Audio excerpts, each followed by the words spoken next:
Well, welcome back to the When I Heard This podcast. My name is Nate Robinson, and here with Pastor Joseph Tillman, MDiv, soon to be Demon. How are you doing today, sir? I'm doing well. Cool. Yeah, I'm doing well. Just doing well. Just floating? Floating through life? Yeah, yeah. Yep. Just making my way through, man. Just making my way through. Cool. Yeah. Well, today, we're talking about pastors that got rich and famous. Right. And if that's cool. All right. Or not. All right. Cool. Cool. Go to Patreon, $5. Like, subscribe, share, comment, follow, download. You can follow the podcast on Facebook and Instagram at When I Heard This Podcast, and X and Locals at When I Heard This. Tell everyone that you know about the show. Ring the notification bell. Website with merch. Get a sweater, even though it's the summer. Oh, and we have t-shirts too. Yeah, and stickers. And stickers. Sweet. And cupcakes. I don't think we're sending people cupcakes. No, we're not sending people. Okay, dear God.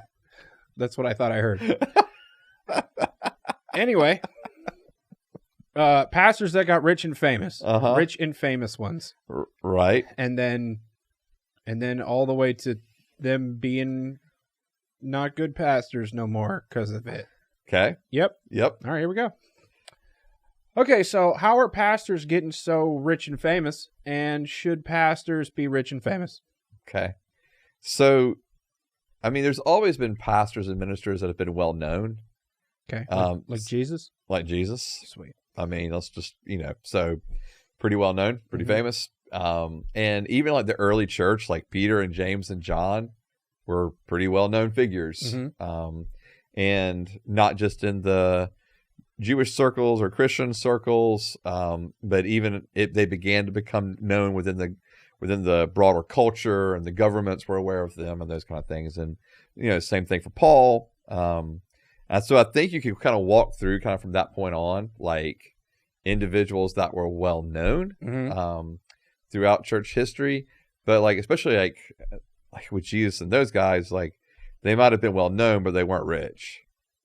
Okay. So there's that. But I think the major difference today is that it's the celebrity Christian pastors, ministers it's way beyond just like the Christian sphere.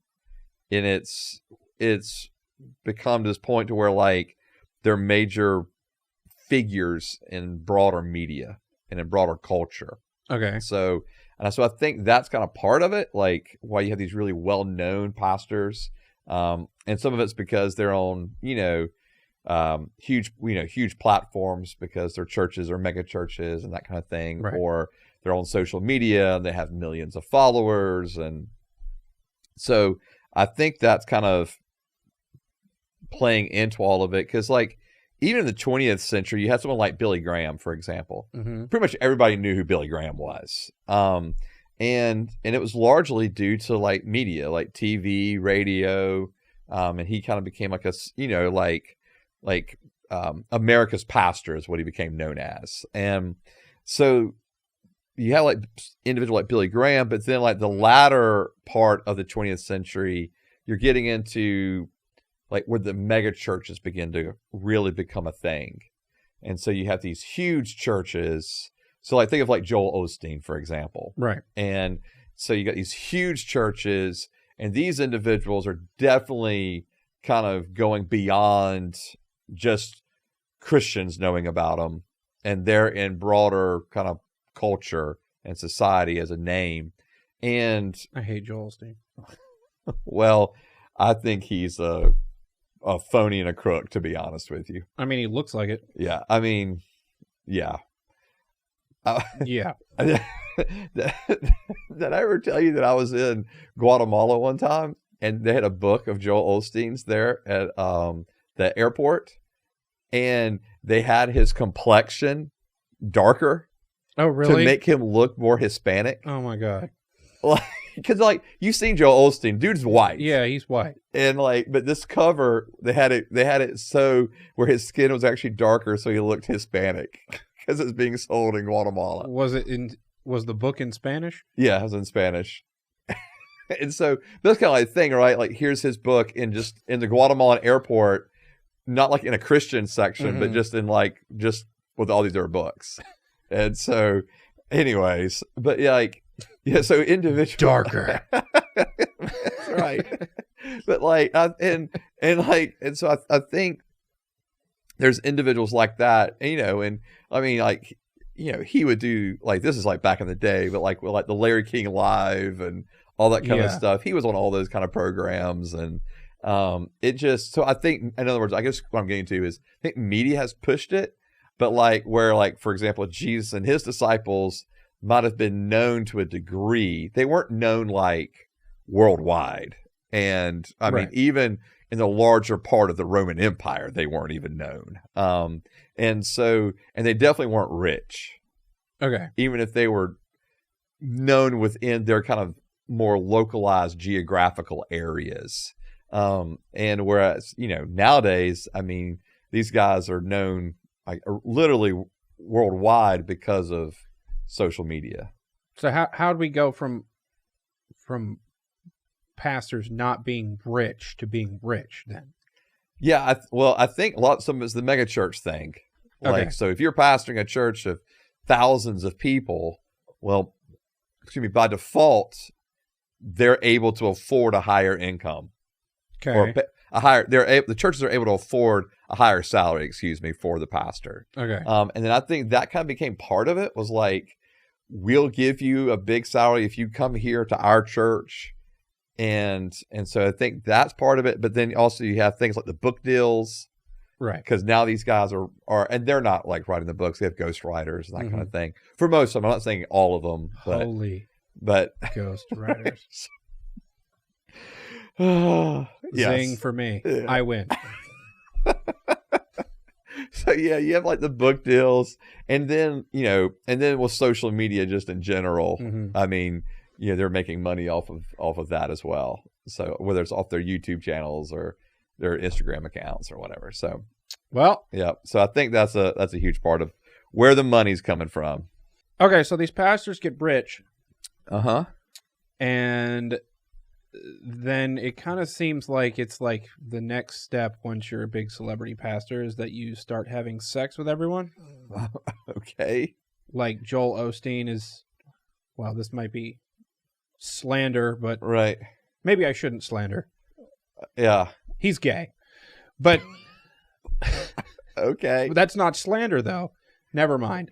I'm going to cut that out.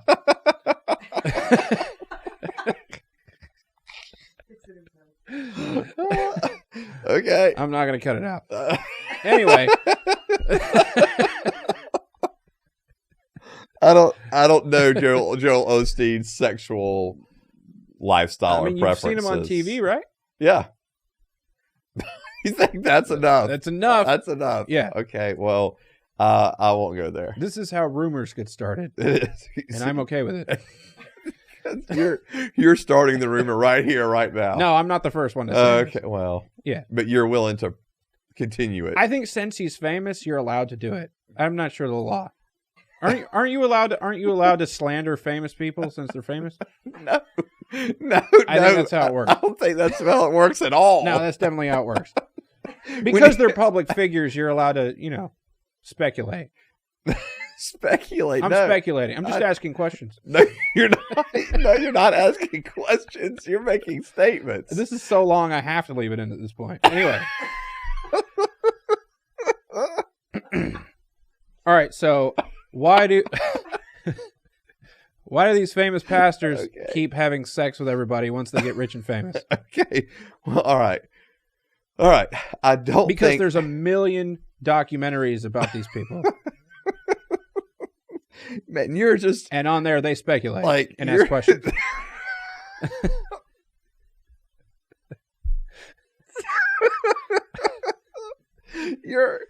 Oh my God, your exaggerations today are unbelievable. All right, so I don't even know if I can with you. All right, so Joel Osteen tried to have sex with me once. That's what I'm saying.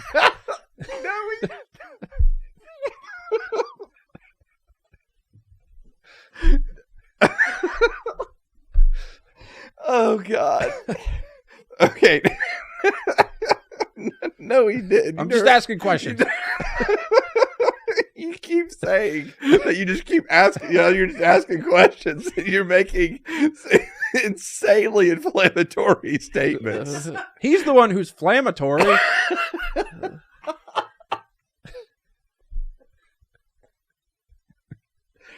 Okay. Anyway, back on topic. Anyway, do you remember the question? Yeah, I do, amazingly enough. Okay. All right. Okay. So I don't think it's most celebrity pastors Okay. that's having, the way you phrased it, was having sex with everyone. Okay. I don't think that's the case. I think it's still a minority of them having affairs. Okay. Okay. Because they're always married when they do it. Yeah. I mean, yes. Yeah, they're married. So, most of them are married. They're either, so having affairs or, having sex outside of marriage. I'm going to say that's the minority of them. Okay. So, but because I think you can, and I do think you find this in smaller churches, larger churches, those kind of things. However, you're not wrong, because it does seem, especially recently, that we've just seen more and more celebrity pastors, I guess that's what I'll call them, exposed for having extramarital affairs. Mm-hmm. Do you think there was just a backup, like since social media got kicked off? Everyone who used to be doing it and getting away with it now couldn't? I do think social media has a part to play in it, for sure. But I also think, I think some of it actually may be the Lord's judgment of like why we're having so many pastors exposed for this kind of stuff. Okay. And individuals of like really large churches and large ministries. And again, I'm going to be clear. I'm not saying every celebrity pastor is doing this stuff, but I do think we have to be honest with the fact that recently, just the things that have come out, recently within the last just couple of years. I mean, there's a lot of big name pastors or ministers that have found themselves having to deal with allegations or with, just very damning evidence. And why do I think it happens? I guess some of it is like, there's like a narcissism that begins in them. And I'm not saying, I think the question is whether, are they like narcissistic, like before it all explodes and takes off and they become this big name person, or do they become narcissistic because of that? Okay. Like there was a study recently that came out, and I wish I could cite it, and I don't know that, I can't remember the group who put it out, but it might have been Pew Research, but they found, or maybe it was even Barna, but they found 30% of pastors have narcissistic patterns. Okay. That's horrifying. I mean, if you're talking about 1/3 of pastors are that way.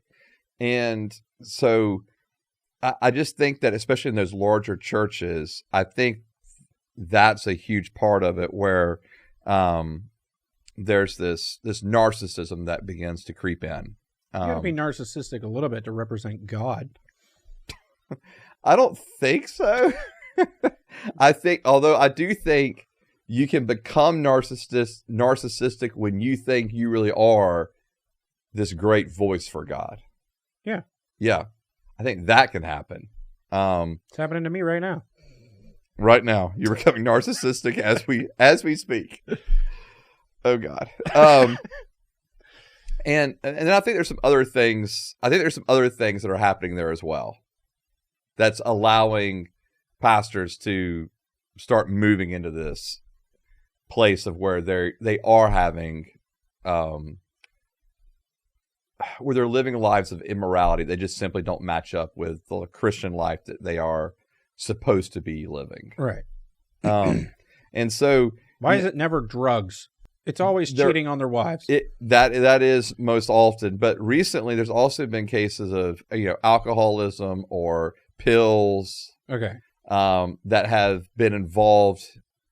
Pastor in Australia with Hillsong, Brian Houston, who was removed. Well, he stepped down. He resigned. But there's tomato. I know right. They found evidence of him going into a hotel room with a woman, being there with a woman who was not his wife, and pills and alcohol were involved. Can't prove it. Yeah. Well, the crazy thing is they can't prove that sex happened. Right. Right. But he just happened to be in the room with this woman alone. Yeah. Without his wife. But anyway, again. They were praying. Right. Jeez. Yeah. Don't think so. And again, this is not me slandering him. This is that's out there for anyone who wants to look it up. Mm-hmm. It's pretty well known. And there's been other things that have happened with individuals that have involved alcohol or pills as well. So when pastors of mega churches or ones that get famous on whatever social media, sure, how does when this, how do they go from that to having sex with everyone and doing drugs and alcohol? What? Right. Why does that not always, but why does it go that way? Yeah, I think there's a few reasons that it can go that way. Okay. Like you said, it doesn't always go that way, but a few reasons that it can go that way. I think there's a huge lack of accountability and oversight of these celebrity pastors. Okay. Most often, they're not in denominational settings.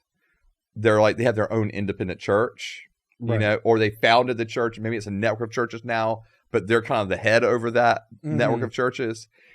And so there's just not people, I don't think, in place over them that's giving them accountability and oversight. And either because it's just that's the way the church is set up, or it's because maybe you do have a board, but the board is afraid to talk to the pastor about it, or they're fearful, or maybe it's the fact that they're just afraid, man, if something comes out about all of this, the church or the ministry will implode. Right. And they almost they're saving face. Mm-hmm. And I think sometimes they'll notice behaviors and excuse those behaviors. But again, I think a lot of it has to do with the fact of there's just no oversight of these pastors. Okay. Within their church or within a larger denominational framework. And listen, we're not. So 0.1 for denominations? Yeah, I think so. I mean, and again, our church is not presently in a denomination. So I'm going to be clear with that. But so I'm not saying you have to be in a denomination, but if you're not in a denomination. Are you saying someone needs to look after you? I'm saying that if you're not in a denomination, if you're an independent church the way we are, the pastor better not have veto power on all things. Okay. Right? The pastor has to be able to submit to people, in other words. Mm. The way our church is set up, we have a 7-member board. I'm one of the 7, but I don't have veto power in that board, right? So I can come in there with a suggestion of here's what I'd like to do, and the board can just be nope, we're not doing that. Or they can approach me and say, hey, here's the things that we think you're doing well with. Here's the things that you need to improve on. And I think that pastors need to have that. There needs to be checks and balances, I guess. And so I think that's one part. I think there's another part of where, it's not always just one-sided. I mean, the pastor has to know better and should know better, right? Right. But there's obviously other individuals involved and that may simply want to be with a celebrity pastor. Or they're wowed or impressed because of their charisma, or because their status draws people. And this happens on both gender sides. In other words, there's female celebrity pastors. The other one that was on TV right before Joel Osteen went on TV.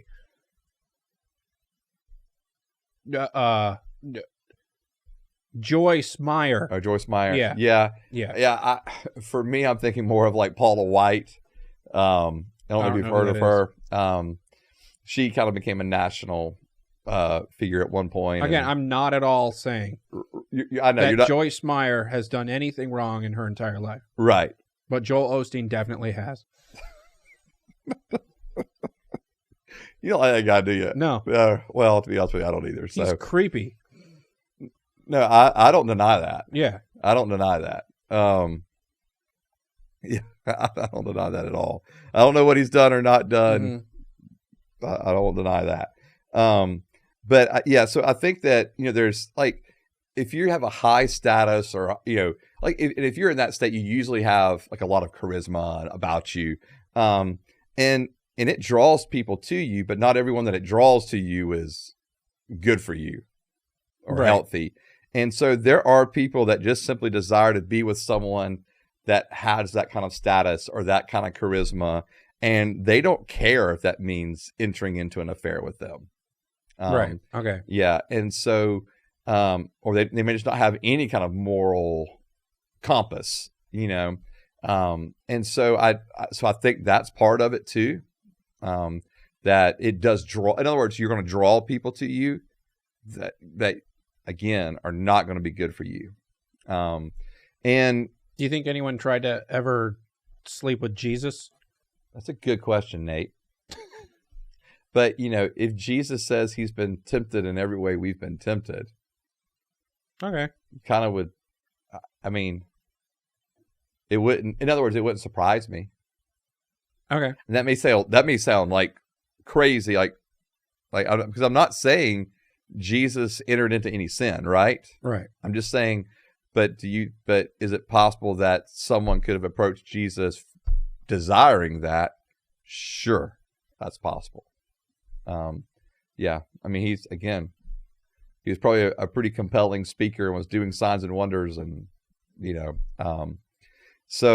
but then I think the thing with Jesus is he was always with people. Right. And I think that's a huge, huge thing. Billy Graham had this, it's become known as like the Billy Graham rule.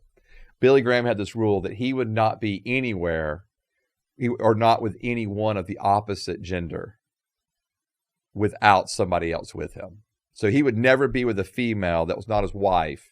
He would never be with a female alone without another male present. So he was into group stuff. I want to dignify that with a remark. Oh.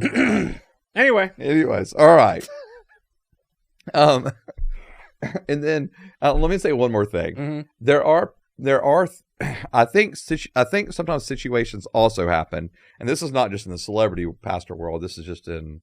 I think this can happen in any kind of pastor or counseling world, where maybe you're doing counseling with someone, and they develop an attachment to you because you help them walk through a situation in life or circumstances in life. Mm-hmm. And now they've developed feelings, they have an attachment to you, and maybe you start developing feelings and having attachment to them because of how much they're validating who you are, and telling you how great you are and all those kind of things. And so I do think that happens as well. And that can be any pastor. To any pastor. Okay. But so I think that can be one of the things. But if you're famous, then it's going to happen more. I don't know. And I will say this. Most pastors that have that status of aren't doing counseling. They're not doing counseling. Okay. Yeah. They have pastoral. Mm-hmm. They have other pastors doing counseling there at the church. Right. They're not doing it. Now that's not across the board, but that's for a good many of those churches. That's the case. Okay. Yeah. Okay. So you're a pastor. I am. Here comes these questions. Okay. All right. So obviously, mm-hmm. Cheating on your wife mm-hmm. and having extramarital whatever, right, or whatever, for a pastor isn't good. Sure. So how can they preach stuff and then do the opposite? And can you imagine what that's like for a pastor. Yeah. So. Or is this just normal? Yeah. No, like, do you No, I don't think this is normal. Like, you're a sinner. Well, sure, obviously you preach don't sin. Sure. So you're doing the same thing. All right. Well, right. We'll get to judging me in a second. But here's what because like, yes. All right. I guess we'll start off with me at this point. Okay. Like, yes. Like, but I think there's a major difference between the fact of, okay, I do things, think things, say things that I shouldn't do, right? Or say or think, and then repent for that, and try to stay open, try to keep everything in the light, and you're not trying to live in that space, whether that's lust or whether that's anger or greed or whatever it may be, or habits of habitual lying or whatever. And so I think there's a major difference between that and then like intentionally being at a point to where you're having affairs. Okay. Right. Like, so here's to me, I think is maybe somewhat of a progression. I think there's actually like this slow death that happens over time in a pastor's spiritual life that begins to make him more and more disconnected from God because they're not spending time in prayer. They're not spending time in the Word. They've definitely abandoned any type of confessional or accountability relationships. You're saying all pastors? No, I'm saying I'm saying pastors.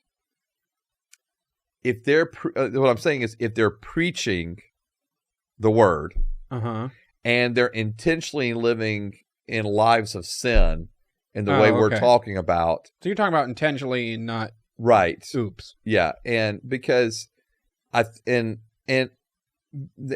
has to be like a disconnect in their spiritual life with God. There has to be. So in other words, I don't think. Oh, I got you. Like I don't think like they just wake up one day. And, after being like in this intimate place with Jesus day after day after day for years. Read the Bible and be like, yeah, I got to cheat. Right. I'm going to have an affair today. Yeah. Like, I don't think that happens. Okay. So this is years of getting famous and. Well, yeah, or whether it's years or a period of time. But anyway, I do think there's this point of where like over time, their spiritual life just like, it's like they become like spiritually numb. Okay. And I think eventually like spiritually dead. And then after that, their sermons are nothing more than like communication exercises. Okay.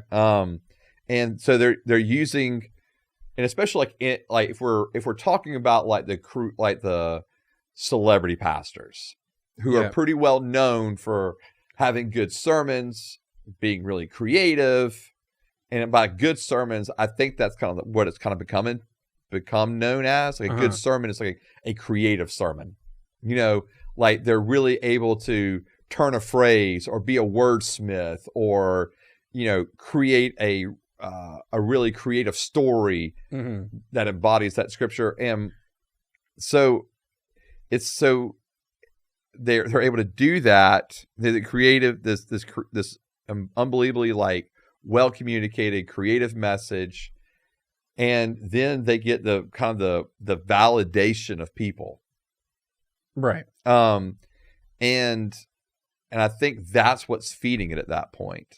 Okay. And so it's not about me communicating for God or even communicating God's word. It's me crafting a message in such a way where it's really it's pointing back toward me. And how well I do. And I think there's some pastors that probably live off the high of doing that. Okay. Of, having these, because there's some really gifted communicators out there. And some, I think, stay unbelievably humble and stay unbelievably well grounded, but I think they're in the word and they're in community and they're in relationships with people. And then I think there are others that are really gifted communicators that use that gifting and that ability to make it about them. Okay. And that's what's scary to me. So like, and then I think when it's becoming about them and that pride and that narcissism opens up a whole possibility. Because if you're spiritually dead, then, or at least numb, it makes entering into something like an affair so much easier. Right. And therefore being able to preach. And I agree with you. That's always been the thing that boggles my mind. Like, I don't know how one can stand up there and preach every Sunday knowing they're in an affair. Right. Like, I completely cannot understand that, other than the fact that they must be just spiritually dead inside. Okay. Yeah. And I, if you listen to a lot of the messages, that's slander. Well, whatever. But, if you listen to a lot of the messages aren't Bible based anymore. They're not rooted in scripture. Right. Like, they're not like going through like, let me give you an exegetical teaching on this passage. They're reading their own books. Yeah. We're reading their own books, or they'll say like one verse, close the Bible, and then talk, and then create a whole message off of whatever they just read, whether it's one verse or one little paragraph or whatever. And then it's not about the Bible anymore. It's about their message. So just open it and then that one. There we go. Right. That's what we're going to use today. Yeah. Okay. So do you think that celebrity pastors can ever be good people? Sure. Okay. Sure. Absolutely. Do you know any of them? Do I know any celebrity pastors? I think that'd be like the first question. Not know any, but what's a good one? Right. I do have a rule. I will say this. You're taking too long. Okay. I have a rule that it's really hard to trust people you don't know. Okay. And as far as celebrity pastors, like the big name pastors, so I'm trying to think of people that I would be willing to endorse. All right. Well, next question. Yeah. I'm drawing blanks, man. Cool. I'm drawing blanks. None of them? Like, I know, like, because I think there's a difference between like a mega church pastor and a celebrity pastor. Okay. So in other words, there's mega church pastors that I do know that I have the highest, most utmost respect for them, their character. So pastors that I know that are pastoring churches of thousands. So what's happening right now is, since people. you don't know them well enough, you don't want to endorse them here on the podcast and say they're good people in the off chance that there's a HBO documentary next week about them? Well, is that what you're saying? No, what I'm saying is, I know people who are in mega churches. They're pastoring mega churches. What would be known as a mega church. So a church of 1,000 people, 2,000 people, 3,000 people, right? Then there's the celebrity pastors. Right. And that's like a different jump. That's a different level. Right. I know pastors, like, even in my doctoral program, pastors that are overseeing churches of thousands of people, like, and like, but they're not celebrity names. You wouldn't know them. Okay. But then, when I think of like the celebrity pastors, and I'm thinking of like Andy Stanley, Stephen Furtick, that group. I don't know if you've heard of them either. Okay. But like Andy Stanley, Stephen Furtick, they're like huge names in the Christian worlds. And even in like Andy Stanley's really big in like in leadership, in the leadership world too. I think I know who that is. Okay. Yeah, but yeah, his father was Charles Stanley, and he was a big, well-known preacher in the Southern Baptist Convention. He's on YouTube a bunch. Andy is, yes. Yes. Okay. Yes. Yeah. And so, so individuals like Andy, individuals like Stephen Furtick, like Joel Osteen, that whole group, like, nah, I couldn't endorse any of them. Okay. Yeah. So no good ones that I am aware of. Okay. So then I guess the next question is, should there ever be any? Should there ever be a celebrity? Should the title of celebrity pastor exist ever be applied to anyone? I just don't think it was ever intended to be that way. Okay. Like, and I get it. Jesus was known by people. Mm-hmm. Like, and I get it. But here's, I guess, the problem. I think it all goes back to church models. And what I mean by that is kind of on two fronts. One, I don't think churches were ever intended to be thousands of people. Right. Okay. I think that was probably like one of the more foundational issues we have, that we've allowed churches to become big. And it's like, and the idea is the bigger they are, the better they are. But is that the way that all celebrity pastors become celebrity pastors? By having huge churches first? Yeah. Okay. It's usually the progression is big church, big presence on social media, which elevates them even more. Celebrity pastor, like affair. Whether it's affairs, whether it's like in the case of someone like Mark Driscoll, he didn't have an affair, but he just, he was asked to step down because of just the way that he treated people. Okay. Like, he was just running the church. He was just running over people constantly. Anger, bitter, putting people down. Like that's kind of his thing. Demeaning toward people. And so, and then you have individuals like Stephen Furtick that just has terrible theology. I don't know what he's like as a person, I don't know that, right? But oh my God. Like, and I think that's kind of part of it. Like, you run into like Stephen Furtick's have terrible doctrine and theology, or Joel Osteen's the exact same way. And it's just like, oh my God, like, this is horrible. Like, people shouldn't be listening to these people. Nope. Or be around them. or look them in the face. Well, you can be around them. Still, don't take what they say. But anyway, so. Don't go near. Yeah. So I think that there's I think that that's one problem, is just that the celebrity status has just, churches have allowed to grow so big that there's celebrity status attached to that. And I think that's unhealthy. Mm-hmm. Like, I don't think a church, like we shouldn't have 1,000 member churches. That's too big.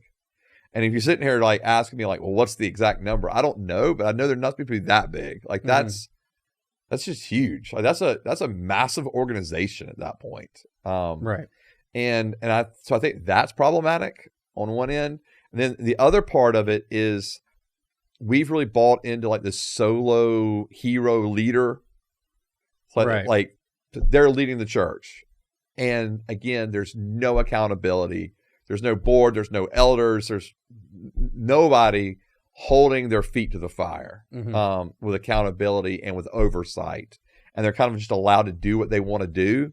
And I just think that's horribly unhealthy for that person. Because I think there's plenty of well-meaning pastors who maybe their churches really begin to grow, or they're asked, they're brought into a church that's really growing and larger, and they're given so much power. Yeah. And they eventually, that power becomes their undoing. And because there's no oversight to it, they're used to just always getting their way. It's like, well, this is our vision, or, God's vision, my vision, and just get on board or leave. And then if people don't get on board, they fire them. Right. Or remove them from the board, or remove them as being elders. And what I'm saying is, so therefore the pastor has all the authority. If he can just remove board members, elders, fire people, and he's doing it all himself, that is a horrible situation for that pastor, because he's just been given way too much power and control. And I think instead of that solo hero leader mentality, there should be shared leadership. Mm-hmm. There should be a plurality of elders. Like a pastor, and you may be the preacher most Sundays or whatever, or even be labeled senior pastor. That's fine, but there should be elders around him that are shepherding the church with him and holding him accountable, where he knows he's not above those elders.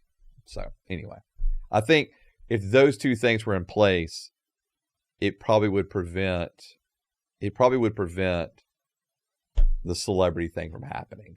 But no, I don't think it's very healthy. And I think it's really hard for the ones who are put into that place. What are some examples of some pastors doing sex to everyone because they're pastors? Okay. So there's some big ones out there, and we should talk about it. I'll mention a few that directly are relating to the idea of celebrity pastor status and having affairs and sex and the stuff that comes out afterwards. Probably the biggest one in the last few years is Ravi Zacharias.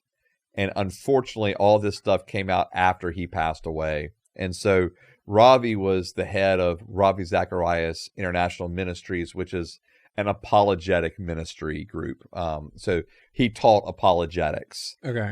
He was considered one of the most, he's probably considered the brightest, most intellectual, apologetic mind within the church. And then after he passed away, all of this stuff came to light that he was, you talk about sex with everyone. It was that. It's horrible. And more than likely it wasn't just affairs. There was manipulative abuse, that kind of stuff too. Like, it was bad. And it's sad because when all that stuff, like when all of it was happening, like the board, his overseers, they were all family or like his best friends. And I think that becomes problematic too. When you got people that close to you, that just were turning a blind eye to things. And because there had been allegations.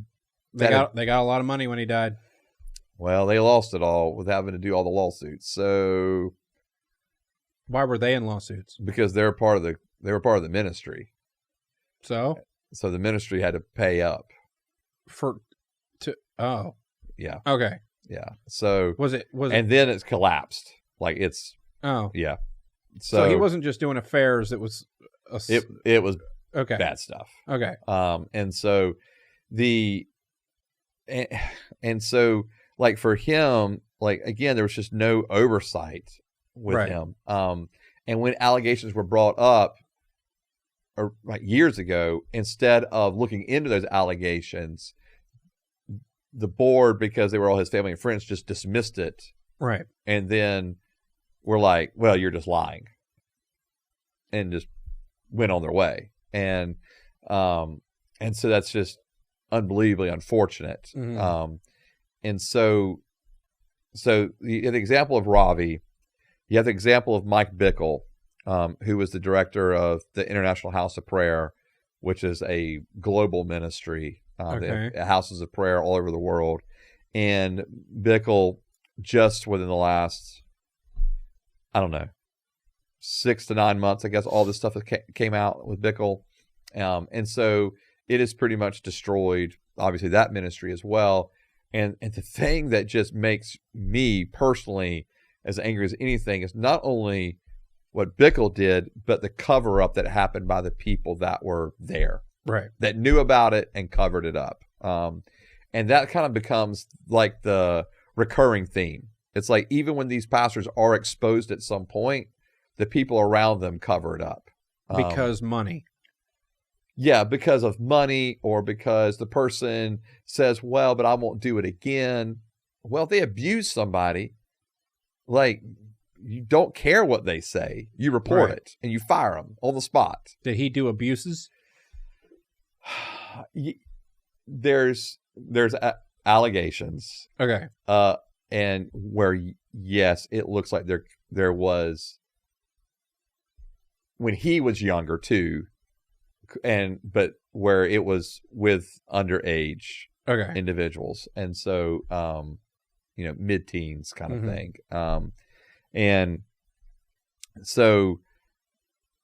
And again, those are allegations. I don't know how that's going to all play itself out. But when you have enough of these things, you just go, "This is not okay." And it does seem from the evidence that it's not just the allegations; like there were things that were actually like true. And so on at least in some cases of like the extramarital affairs. And so someone like Bickle and. And then Pastor Carl Lentz, and I don't know if you remember him or not. He was the pastor at Hillsong in New York City. Oh yeah, good friends with Justin Bieber. We watched this documentary. Okay. Yeah, that documentary was crap. I've not seen the documentary, so and so he had an affair, and it was it's very and that's known. Like that's out there. And so it just with Justin Bieber? No. He just hung out with Justin Bieber. Oh, so, okay. Yeah. And Bieber started going to their church and all that kind of stuff. But so he was a pastor, so he had to be removed and all those kind of things. And so anyways, it just those are more of the high profile examples. And the most recent one, I don't know if you've heard about this, but the most recent one, and to be honest with you, I didn't even know who this guy was, but he was a pastor of a mega church. And J.P. Miller, his wife actually committed suicide about a month ago. And then all of these horrible things have come out since then. He had she was his second wife. He had already divorced his first wife, married her because he had an affair with her, and had basically like groomed her from when she was a teenager in the church. And then other things have come out of his having sex with underage girls and the church and that kind of stuff too. And so it just seems like it's just, if it's not like the big celebrity people, it's just like these other individuals, like just one after the other. And it just, whether it's just the allegations against like Brian Houston at Hillsong or Bill Hybels at Willow Creek, which is like, at one point was like the largest church in America, Willow Creek Church in Chicago. And it's just like all this stuff comes out and you're just, I don't know, man, I get tired of it. I'm just like, it puts such a black spot on God, on Christianity, on Jesus. It just it's bothersome, to say the least. Okay, so we do a podcast. We do. Some may have heard of it. Some may have. Of which you are a pastor. I am. And on. Correct. Okay. Correct. Okay. Okay. So, first question is, like, what happens if we get famous? Because we ain't famous yet. We're not famous. But you could be, sort of famous. Okay. Maybe. Or super famous, right, depending on how this goes. Like a minor Christian celebrity. Minor, yes. Yeah. Right. Oh, God. Help As a pastor. Okay. Right? Okay. Also, you're already a pastor. I am. So, has there ever been times when your influence got to you and made you want to do bad stuff? And how do you think that's going to go moving forward, say, if you gain more notoriety? Okay. And has there ever been like temptations at church? Like, I know I've come to your church. And so I know the temptation from me was there, because I look good and stuff. But, has there ever been... Okay. Has there ever been... How do you think this is going to go? Right. Yeah, based on you being a pastor. Okay. So, I can honestly say this, like, I have actually never considered like having an affair with what? No, like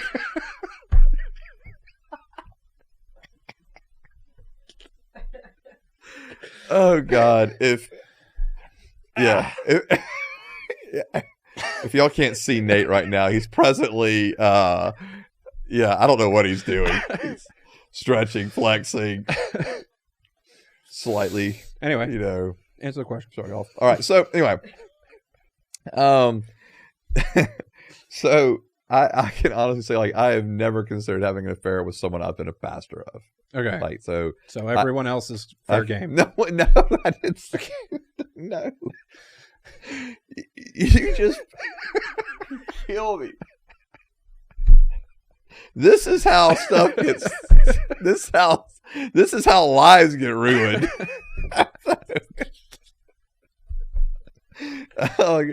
That's gonna be like one of those 30-second reels that we do, and my whole life is destroyed. And so, oh God, I need to have more control of the editing on this one. All right. So, I send every episode to you. Yeah, I'm cutting out like this whole part. All right, so no, you're not. No, so when I was a young pastor, I'd only been pastoring for maybe, I don't know, 3 years, maybe somewhere around there, 2 to 3 years. And our church at the time was part of a network of churches. And so I was a young senior pastor. We had planted a church.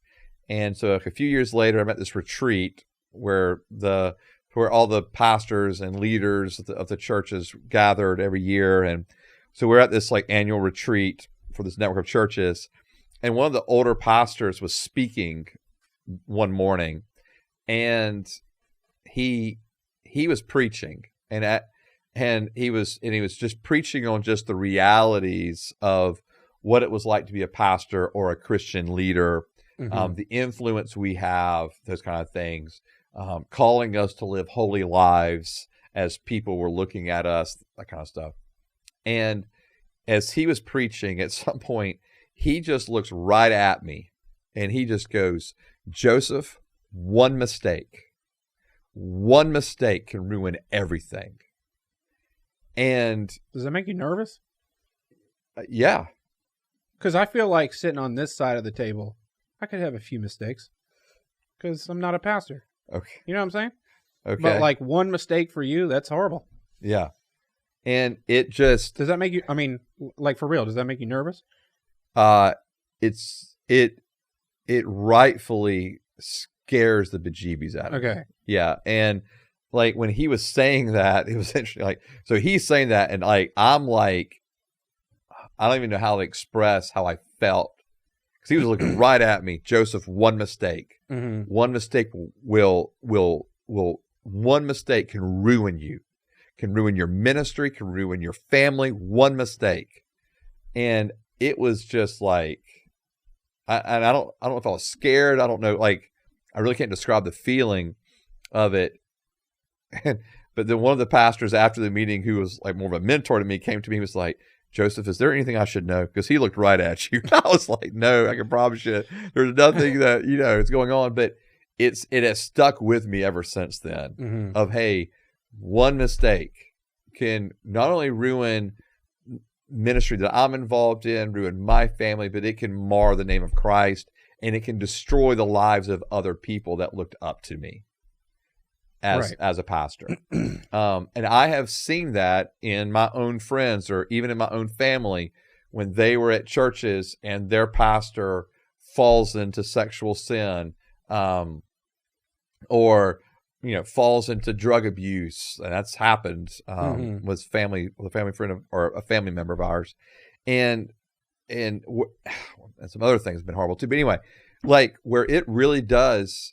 It really can ruin lives of people that look up to those individuals. And so, yeah, it is sobering to think that one mistake can mar the name of Christ and can really have that large of a detrimental effect on other people. Are you nervous about if this thing took off?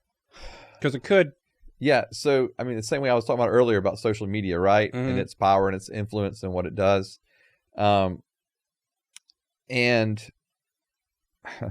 because it has its benefits, right? Like the power of social media is that you can reach people, that you're hoping to have an influence, a positive influence on people. Right. But then the flip side of that is it can make you start feeling a little too good about yourself. Mhm. Like even in small ways, like we're at a small church, and that's just grown a lot for our church, grown a lot in the last, year and a half to 2 years. And so, and that's fantastic, but it scares me somewhat too. Okay. Because you hear people say, hey, hey, pastor, we're here because of you, or we want to join the church because of you. And that always scares me. Not just because of, I think I may do something wrong, but you don't want it to be built around a personality. Right. Right. So if I'm going to critique large churches, like mega churches, for being built around personalities, I have to realize that can happen in a church our size as well. And so an example of this was I guess it was this last, 2 Saturday nights ago, I was at the church. I was getting things ready in the sanctuary. I was making sure the bulletins were all ready and the pews were all good, all that kind of stuff. And visitor cards were in their place, pens, all that kind of, doing that on a Saturday night. And because I wasn't going to be there the next day. I was not going to be at the church the next day because I was officiating a wedding.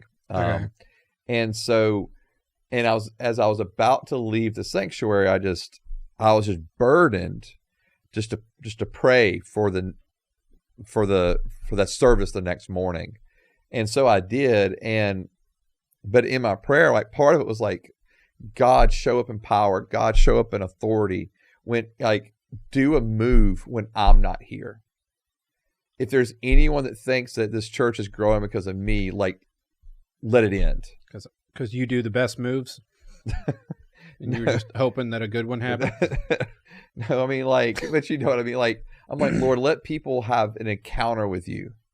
Right. That is so real and so true and so genuine, that has nothing to do with Joseph preaching or leading the service or whatever. Right. And so to where you just go, God, where people can say, this is the Lord doing things. And so, so those things, it does, I can be concerned, and there's a few things that I already have in place, that I have set in place. And some of them I've had set in place since I began ministry, or was, as a senior pastor in 2005 when we started the church then. So about 19 years ago. So since I've been a senior pastor for about 19 years, I've had certain rules in place, or guidelines, guardrails, however you want to phrase it, in place. I don't meet with women alone. Just don't do it. And if I just absolutely have to, there's no other way around it. I will meet in the fellowship hall, cameras on, and our cameras are always running anyway, but it'll be out in the open. And so but I will never meet with a woman alone in my office. And so I do not travel for ministry alone, whether that is stateside or whether that's international. The only exception I make for that is if so for example, there's a conference that I speak at every year in Charlotte, but I stay with family friend, or not family, but with friends right there. So I'll drive there, but I know that I'm staying at their house and going to be with them, and so, but I try not to travel for ministry alone. And then I have someone that I confess my sins to on a regular basis. We meet and they ask questions and I ask questions of them. And so there's confession. I have accountability at our church, right? I'm not the solo hero leader. I don't have veto power. There's a board. There are elders. And I continue to have my alone time with Jesus. And I do think that's like the piece that starts to erode in a lot of these quote unquote celebrity pastors, but I think pastors in general, I think that starts to slowly erode because you find yourself so busy with all these other things. And even and then the only time you're reading the Bible is to prep a sermon and not to just be with Jesus. And so and I have to be mindful of that. I can fall into that trap of where I'm like, man, I'd rather read what I'm about to preach on instead of just reading something completely different just to be with Jesus. And so I think all of those things are important, but I think for me, in conjunction with my alone time with Jesus, the best thing I can do to prevent an affair is to stay best friends with my wife, to spend time with her, to stay connected to her, to have a healthy marriage emotionally, mentally, physically, sexually, spiritually. I think that is the single biggest thing that I can do. My wife's my best friend. I'd rather spend time with her than anyone else. And so for me, I think that's the biggest guardrail I can set up and have is a healthy marriage. Hopefully if I'm healthy in my marriage and healthy with Jesus and have healthy understandings of power and power dynamics in church and don't allow those things to get to my head, and realize that because the goal for me is never to have someone say, Pastor, that was a really good sermon. Okay. They can say that. That's fine. I don't mind. They say that's fine. Someone's going to listen to this podcast and say it to me on Sunday. That's fine. But, they can say that. That's fine. But my goal is for them to say, God is transforming my heart. Okay. God's transforming my life. Not just that I said a good sermon or I shared or communicated well, but that God did something in their life. Okay, so what would you say to people who have been let down by their favorite celebrity pastor? Me too. And I don't say that. Hashtag? No, not hashtag me too, but no, I have as well. Okay. When all that stuff came out with Ravi Zacharias, I was devastated. Okay. Devastated. I had almost all of his books. I used a lot of it when I taught apologetics. Devastated. Mike Bickle, same thing. I was, maybe not as close to Bickle now as I used to be, but I'd take, youth groups to their conferences. I've been going there since I was a young Christian in college. So when all this stuff came out with Bickle, kind of the same thing. Okay. But to be honest with you, by the time it came out with Bickle, I had already, because of all the stuff that came out with Ravi, I was just done at that point. Okay. I was just you know what? I'm not going to trust anybody. It sounds so terrible, but I'm not going to trust any celebrity pastor or any person I don't know real well. I'm just not going to, I am not going to put them up on a pedestal because I have no idea what's going on in their lives. I don't trust anyone ever for anything. Well, there's the other way to live. But I think that if you've been really let down by a celebrity pastor, I think it's probably a good reminder that we shouldn't put our stock and our hope and our faith in celebrity pastors. And in people with well-known names. We should put it in political pastors. No, sir. And so I had a campus pastor when I was in college. He told me one time, he said, Joseph, read the dead guys. They will not disappoint you. And he was like, let them be your spiritual heroes. And I was like, at the time, you just don't understand it. But I'm pretty much at that point now. I'm I'm going to trust the people that I know really well, and I'm going to trust the people that are dead. Trust the ones that were, actually followed through with being able to cover up all the stuff they were doing. And there's Skeptical Nate. And so, but I think that, I think that if I just hope that no one would have their whole faith shaken by it. And if you do, I understand there's a lot of people that have had this kind of probably the same shaking, but for real, our hope, our trust is really in Jesus. And men and women are going to let us down. I mean, they just will. Like, I tell that to our congregation, like, I'm going to let you down. I'm going to disappoint you. I will probably offend you at some point. And so like, we can't ever put up anyone on a pedestal in that way. The people that I guess I most respect and most admire, that I consider like heroes of the faith for me, that are like people who are alive and who are heroes of my faith, are like people that I know really well, that I can vouch for their character, and they're probably not well known to the rest of the world, or probably even their own towns, but I have the utmost respect for them and how they live for Jesus. And so those are the people I look up to. Well, this has been the When I Heard This podcast. You can follow the podcast on Facebook and Instagram at When I Heard This Podcast, and X and Locals at When I Heard This. Go to Did I say that part? I don't know. I don't know the end. Go to Patreon, $5. Like, subscribe, share, comment, follow, download. Patreon, $5. Like, subscribe, share, comment, follow, download. Ring the notification bell. And tell everyone that you know about the show. Like, subscribe, share, comment, follow, download. Go to Patreon, $5. You can follow me on Facebook and Instagram at Nate Robinsoff, and you can follow me on Facebook and Instagram at Nate Robinsoff, and you can follow Joseph on Instagram at RevJoT, and just don't listen to most of what Nate has to say. All right, well then I guess we should just stop then. This has been the When I Heard This podcast, and we'll see you guys next time. Bye.